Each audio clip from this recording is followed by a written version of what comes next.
Hi friends, welcome to Ramya's vlog. இன்றைக்கி சப்பாத்தி, பரோட்டா, இட்லி, தோசைக்கு suit ஆகிற மாதிரி ஒரு ஆட்டுக்கால் பாயாதாங்க செய்ய போகிறோம். இந்த ஆட்டுக்காலை ஒரு 5 நிமிஷம் தண்ணியில் ஊற வச்சுருங்க. அது மேலே சுட்டு தரதால் இந்த முடியெல்லாம் நமக்கு ஒரு 5 நிமிஷம் நம்ம இதை ஊற வச்சு கத்தியில் நம்ம சொரணும்னா அந்த பிளாக்காக இருக்கிறதெல்லாம் வந்துடும். அதில் இருக்க முடியும் வந்துடும். ஒரு 1/4 ஸ்பூன் மஞ்சத்தூள் போட்டு அதை ஒரு 5-6 தண்ணியில் கழுவி எடுத்துக்கோங்க.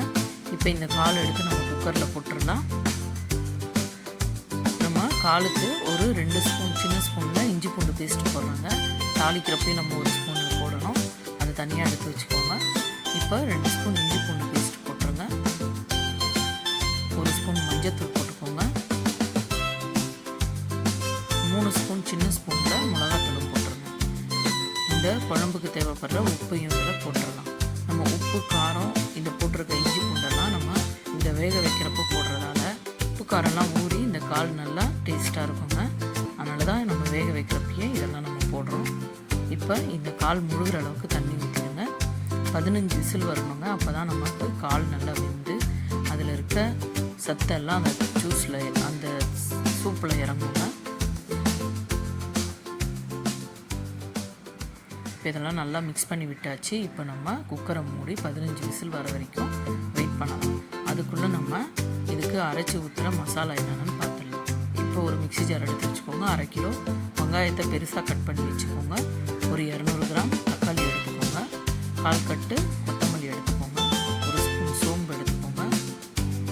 முந்திரி, பாதாம், உடைச்ச கடலை ஒரு ஸ்பூன் எடுத்துக்கோங்க. இஞ்சி பூண்டு பேஸ்ட் 1 ஸ்பூன். நம்ம ஏற்கனவே 2 ஸ்பூன் போட்டிருக்கோம், அதனால் 1 ஸ்பூன் போதும்.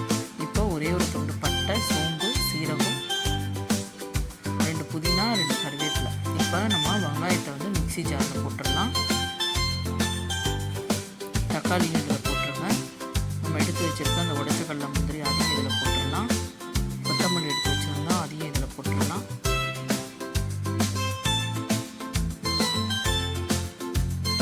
இப்போ இது எல்லாத்தையும் போட்டு நல்லா நம்ம அரைச்சி எடுத்துகிட்டு வந்துடலாம்.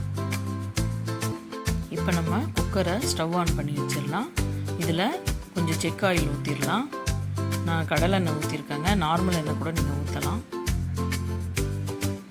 இப்போ எண்ணெய் காஞ்சதும் இதில் சோம்பு எடுத்து வச்சுருந்தால 1 ஸ்பூன் அதையும் இதில் போட்டுருங்க.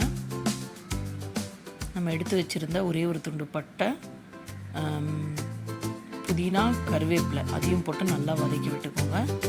இப்போ இது நல்லா பொரிஞ்சதும் நம்ம அரைச்சி வச்சுருக்கோம் பார்த்திங்களா, வெங்காயம், தக்காளி, அந்த முந்திரி எல்லாம் பேஸ்ட், அதை இதில் போட்டு நல்லா வதக்கி விட்டுக்கோங்க.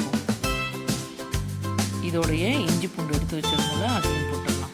இப்போ எல்லாம் நல்லா வதக்குங்க. இப்போ நம்ம போட்டிருக்க இந்த வெங்காயம், தக்காளி ஒரு 10 நிமிஷம் கொஞ்சம் நல்லா வதக்குங்க. அப்போ தான் இதோட ஸ்மெல்லாம் போயிட்டு நமக்கு குழம்பு நல்ல டேஸ்ட் கொடுக்கும். இப்போ இதில் நம்ம 1 ஸ்பூன் மிளகாத்தூள் போட்டுடலாம். நம்ம ஏற்கனவே ஒரு 3 ஸ்பூன் மிளகாத்தூள் போட்டிருக்கோம் கால் வேக வைக்கிறப்பயே. அதனால் அதுக்கேற்ற மாதிரி இப்போ இதில் 1 ஸ்பூன் போட்டுக்கோங்க. இப்போ இதை நல்லா மிக்ஸ் பண்ணி விட்டுட்டு இது ஒரு 10 நிமிஷம் நல்லா வதங்கட்டும். இப்போ நமக்கு நல்லா வதங்கி எண்ணெய் பிரிஞ்சு பாருங்கள் கொஞ்சம் கெட்டியாகுது. இந்த ஸ்டேஜில் நம்ம எடுத்து வச்சுருக்கோம்ல குக்கரில் 15 விசில் போட்டு வச்சுருக்கோம் பார்த்தீங்களா கால், அதை எடுத்து இதில் போட்டுடலாம்.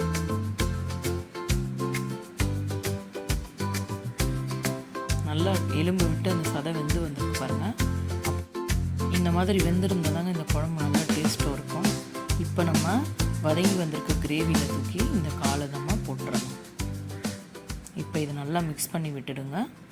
இப்போ நம்ம குழம்பு எந்த அளவு நமக்கு தண்ணி வேணுமோ அந்த அளவு தண்ணி ஊற்றிக்கோங்க. கெட்டியாக வேணுன்றவங்க அப்படியே கூட நீங்கள் ஒரு 10 நிமிஷம் வச்சுட்டு கொத்தமல்லியும் மிளகுத்தூள் தூவி இறக்கிடலாம். இப்போ எனக்கு ஓரளவு தண்ணி வேணும்னால தண்ணி ஊற்றி நல்லா மிக்ஸ் பண்ணி விட்டுருக்கேன். இப்போ இதில் கொத்தமல்லியும் 1 ஸ்பூன் மிளகுத்தூள் எவ்வளோ வேணுமோ அந்தளவு காரத்துக்கு ஏற்ற மாதிரி கூட நீங்கள் அப்புறம் கூட போட்டுக்கலாம். இப்போ 1 ஸ்பூன் போட்டு கொத்தமல்லி போட்டிருக்கோம்ல அதை நல்லா கிளறி விட்டுட்டு ஒரு குக்கர் மூடிட்டு ஒரு 10 நிமிஷம் கொஞ்சம் ஸ்லோ ஃப்ளேம்லேயே வைங்க. அப்போ தான் நம்ம குழம்பு நல்ல டேஸ்ட் வரும். இப்போ இதை எடுத்து நம்ம சர்விங் பவுலில் மாற்றிடலாம். இப்போ இதை நம்ம இட்லி, சப்பாத்தி, தோசை, பரோட்டா, இடியாப்பம் இது கூட வச்சு நீங்கள் சாப்பிட்டு பார்க்கலாம். ரொம்ப நல்லா இருக்குங்க.